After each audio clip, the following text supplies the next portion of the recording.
Good morning, student. Today we learn about the productions possibilities frontier or production possibilities curve. The concept of production possibilities curve is given by the famous economist Professor Samuelson.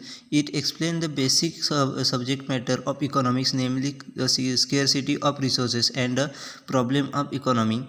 The resources like land, labor, capital, and technology, etc., available to the many economies is limited.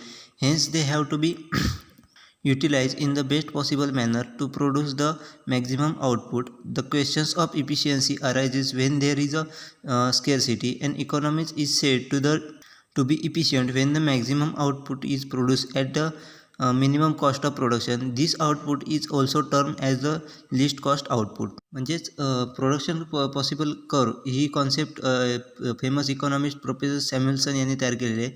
त्यामध्ये त्यांनी mainly स्केअरसिटी of resources म्हणजे रिसोर्सेसची असणारी कमतरता किंवा तुटवडा याकडे त्यांनी फोकस केले आहे. म्हणजेच त्यामधून आपण कशा पद्धतीने रिसोर्सेसचा यूज करून कशा पद्धतीने आपण जास्तीत जास्त योग्य प्रोडक्शन घेऊ शकतो याच्याकडे त्यांनी लक्ष केलेलं आहे. म्हणजेच आपल्या इकॉनॉमीमध्ये असणारा स्केअरसिटी ऑफ रिसोर्सेस हा प्रॉब्लेमवर त्यांनी सोल्युशन या प्रॉब्लेमवरती त्यांनी सोल्युशन आयडेंटिफाय केलेलं आहे. रिसोर्सेस म्हणजेच लँड असेल, लेबर असेल किंवा कॅपिटल असेल किंवा टेक्नॉलॉजी असेल, या प्रकारचे रिसोर्सेस त्यांनी यामध्ये समावेश केलेला आहे. अशा प्रकारचे रिसोर्सेस हे प्रत्येक इकॉनॉमीकडे लिमिटेड असतात. म्हणजे कुठलीही श्रीमंत इकॉनॉमी असली तरी त्यांच्याकडे रिसोर्सेस लिमिटेडच असतात. अनलिमिटेड रिसोर्सेस कुठल्याही इकॉनॉमीकडे आतापर्यंत नाही आहे. त्यामुळे आपल्याला ते रिसोर्सेस आहेत ते त्यांचा उपयोग आहे ते कशा पद्धतीने चांगल्या पद्धतीने करून मॅक्झिमम आउटपुट त्या रिसोर्सेसकडून घेता येईल याच्यासाठी आपल्याला ही टेक्निक उपयोगात येते. ही टेक्निक आपल्याला उपयोगात येत असते. त्याचबरोबर या टेक्निकचा आपण यूज करून मॅक्झिमम आउटपुट कसा करून घेऊ शकतो. मिनिमम कॉस्ट ऑफ प्रोडक्शनच्या माध्यमातून आपण जास्तीत जास्त आउटपुट म्हणजे कमीत कमी कॉस्ट ऑफ प्रोडक्शनच्या माध्यमातून जास्तीत जास्त आउटपुट कशा पद्धतीने घेऊ शकतो ते यामध्ये आपल्याला दिलेलं आहे. यालाच लिस्ट कॉस्ट आउटपुट मेथड असं देखील म्हटलं जातं. The production possibility curve is also known as a transform curve. The example to explain this concept, Professor Samuelson has assumed the following three conditions.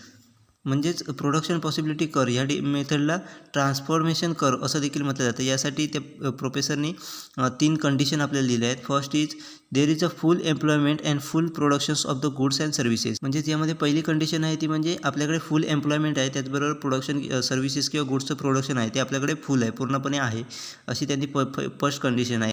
Second is the supply of factors of production is fix where however they can shifted among different use within the limits. म्हणजेच आपल्याकडे प्रोडक्शनसाठी लागणारे factor त्यांचा supply आहे तो आपल्याकडे fix आहे. म्हणजे जो सप्लाय जो आपल्याकडे होतो प्रोडक्शनचा तो फिक्स आहे, तो कमी जास्त होत नाही, तो त्याचं प्रमाण फिक्स आहे. कारण अशा प्रकारचा रिसोर्सेस आहे तो आपण दुसऱ्या यूजसाठी लिमिटेड प्रमाणात शिफ्टही करू शकतो. हे या टेक्निकमध्ये आपल्याला यूज करायचं असतं. त्यामुळे अशी कंडिशन त्यांनी दिली आहे की आपल्याला जो सप्लाय होत असतो फॅक्टरचा, प्रोडक्शन फॅक्टरचा, तो फिक्स आहे. State of technology remain the same.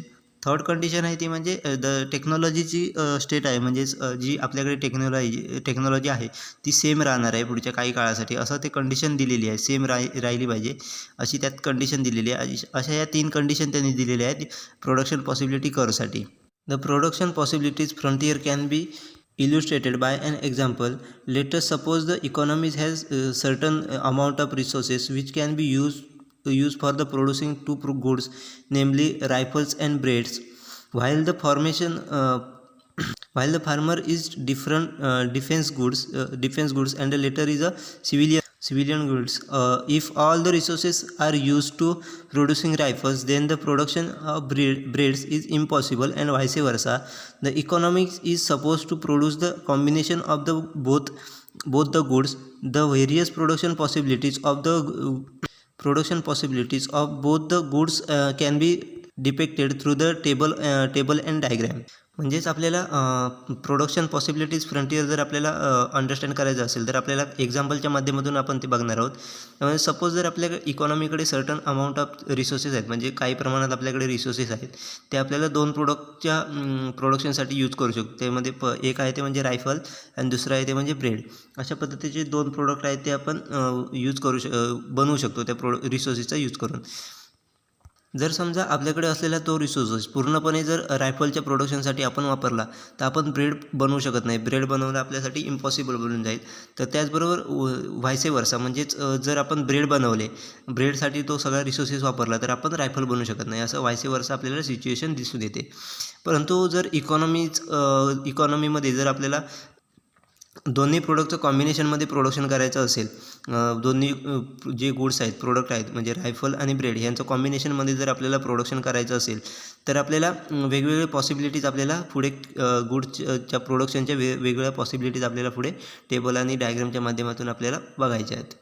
In the above possibilities, if all the resources are used for the production of rifles, then the production of breeds will be zero. On the other hand, if the resources are entirely used for the productions of the breeds, then the production of rifles will be nil. In between these two extremes, there are number of the other possibility. म्हणजेच आपल्याला टेबलमध्ये काही वेगवेगळ्या possibilities दिलेल्या आहेत. त्यामध्ये जर first पॉसिबिलिटीमध्ये असं दिलं आहे की आपण सगळा रिसोर्सेस या रायफलसाठी यूज केला तर आपण ब्रेडचं झिरोमध्ये प्रोडक्शन करू शकतो, म्हणजे ब्रेडचं प्रोडक्शन करू शकत नाही. तर सेकंड आपल्याला लास्ट ऑप्शन दिला आहे तो म्हणजे ब्रेडच्या प्रोडक्शनसाठी आपण जर सगळा रिसोर्सेस वापरला तर आपण रायफलचा प्रोडक्शन करू शकत नाही. आणि या दोन टोकांच्या मध्ये काही आपल्याला वेगवेगळे पॉसिबिलिटीज दिलेल्या आहेत. त्यामधील योग्य पॉसिबिलिटी कुठली हे आपण आता डायग्रामच्या माध्यमातून डिसाईड करून आयडेंटिफाय करणार आहोत. The economy has to make a choice as to what quantities of the bread and rifles have to be produced. The resources are limited, hence only the limited output can be produced. If the production of bread has to be increased, the production of rifle has to be reduced, and the vice versa. In increase the production of the bread, resources have to be transferred from the production of the rifles. Thus the choice has to be made, and this is the core of the economizing problem. म्हणजेच अशा कंडिशनमध्ये आपल्याला एक choice करायचं असतं की कुठल्या क्वांटिटीमध्ये आपल्याला प्रोडक्शन केलं पाहिजे, म्हणजे ब्रेडचं किती क्वांटिटीमध्ये प्रोडक्शन केलं पाहिजे आणि रायफलचं किती प्रमाणात प्रोडक्शन केलं पाहिजे हे आपल्याला चॉईस केलं पाहिजे. कारण रिसोर्सेस हे लिमिटेड असतात, त्यामुळे आपल्याला आउटपुट देखील आपल्याला लिमिटेडच मिळणार आहे. त्यामुळे आपल्याला चॉईस करायला पाहिजे की किती प्रमाणात ब्रेड प्रोड्यूस केले पाहिजे आणि किती प्रमाणात रायफल प्रोड्यूस केल्या पाहिजे. जर आपण ब्रेडचं प्रोडक्शन वाढवलं तर ॲटोमॅटिकली आपलं रायफलचं प्रोडक्शन आहे ते कमी होणार आहे. त्याचबरोबर जर आपण रायफलचं प्रोडक्शन वाढवलं तर ब्रेडचं प्रोडक्शनही कमी होणार आहे. कारण रिसोर्सेस लिमिटेड असल्यामुळे आपण ब्रेडचं प्रोडक्शन वाढवलं तर रायफलकडे लागणारं प्रोडक्शन रिसोर्सेस आहे तो आपल्याला ब्रेडकडे वळवावं लागतं, त्यामुळे रायफलचं प्रोडक्शन ॲटोमॅटिकली कमी होतं. अशा पद्धतीने व्हायसे वर्सा होत असल्यामुळे आपल्याला डिसिजन हे घ्यावे लागतात की आपल्याला किती प्रमाणात ब्रेड आणि रायफलचं प्रोडक्शन करायचं आहे हे आपल्याला डिसाईड करावं लागतं. In the above diagram, P1 is the production possibilities curve. It shows that the schedule among which the two goods can be substituted for each other. If all the resources are used for the production of bread, the production of rifle will be nil, and vice versa. The point B, C, D, E represent the combination of both the goods. If the combination B is selected, more of rifles and less of bread will be produced. On the other hand, combination of E signifies the production of more breads and less of rifles. Production possibility frontier shows that maximum amount of two goods that can be produced given in the input and the technology. In other words, production possibility curve is nothing but the menu available to the society regarding goods and services. म्हणजेच आपल्याला दिलेल्या डायग्राममध्ये P1 हा आपल्याला curve दिलेला आहे, तो त्यालाच प्रोडक्शन पॉसिबिलिटी कर्व असं म्हणतात. याच्यावरती आपल्याला प्रोडक्शन पॉसिबिलिटी कुठच्या पद्धतीने आपण प्रोडक्शन करू शकतो याच्या पॉसिबिलिटीज आपल्याला दिलेल्या आहेत. त्यामध्ये आपल्याला पॉईंट ए आणि पॉईंट एफ हे यूज करू शकत नाही, कारण त्यामध्ये पॉईंट एमध्ये असं दिलं आहे कंडिशन की सर्व रिसोर्स हा रायफलच्या प्रोडक्शनसाठी यूज केलेला आहे आणि त्यामुळे ब्रेडचं प्रोडक्शन हे झिरो होत आहे. तर पॉईंट एफवरती आपल्याला दिलं आहे की पूर्ण रिसोर्सेस हा ब्रेडच्या प्रोडक्शनसाठी दिलेला आहे, त्यामुळे आपण रायफलचं प्रोडक्शन करू शकत नाही. तर पॉईंट EBCDE हे पॉईंट आपल्याला रिप्रेझेंट करतात की आपण या दोन्ही प्रोडक्शनचं कॉम्बिनेशनमध्ये प्रोडक्शन करू शकतो. परंतु पॉईंट बी वरती आपल्याला असं रिफ्लेक्ट केलेलं दिसतंय की जास्तीत जास्त प्रोडक्शन हे रायफलचं होतं आहे तर कमीत कमी प्रोडक्शन हे ब्रेडचं होतं आहे. तर पॉईंट ईवरती आपल्याला असं दिसून येतं आहे की जास्तीत जास्त प्रोडक्शन हे ब्रेडचं होतं आहे आणि कमीत कमी प्रोडक्शन हे रायफलचं होतं असं आपल्याला पॉईंट ईवरती दिसून येतं आहे. तर प्रोडक्शन पॉसिबिलिटी फ्रंटियरनुसार आपल्याला काय करायचं असतं तर मॅक्झिमाइज दोन्ही प्रोडक्टचं कसं जास्तीत जास्त उत्पन्न कसं घेता येईल याच्याकडे आपण लक्ष द्यायचं असतं. म्हणजे सिमिलरली कशा पद्धतीने आपण जास्तीत जास्त दोन्ही आपल्या रिसोर्सेसचा यूज करून दोन्ही प्रोडक्टचं कशा पद्धतीने जास्तीत जास्त उत्पन्न घेता येईल याच्याकडे आपण लक्ष देत असतो. The production possibilities curve is also known as the transformation curve. This is because when the output of the bread is increased, resources are shifted from the production of the rifles. This is effect is nothing but transforming rifles to bread. They transforming the resources. Thus, in the full employment economy, production of one goods can be increased only by sacrificing the productions of other goods. It is not possible for the increase the production of both as the resources are scarce. According to Professor Samuelson, substitutions is also is law of the life of full employment economy. The production possibilities curve and frontier despite society menu of choice. म्हणजेच production possibility कर्वला transformation curve ह्या नावाने देखील identify केलं जातं. कारण आपण समजा ब्रेडचं production हे वाढवलं तर ॲटोमॅटिकली रायफलच्या कडून रिसोर्सेस हे ब्रेडच्या प्रोडक्शनकडे शिफ्ट केले जातात. हा इफेक्ट कशाचा असतो तर ट्रान्सफॉर्मेशन ऑफ रिसोर्सेस म्हणजे रिसोर्सेस हे रायफलच्या प्रोडक्शनकडून ब्रेडच्या प्रोडक्शनकडे ट्रान्सफर केले जातात. म्हणून ह्या कर्वला आपण ट्रान्सफॉर्मेशन कर्व असं देखील आयडेंटिफाय केलं जातं.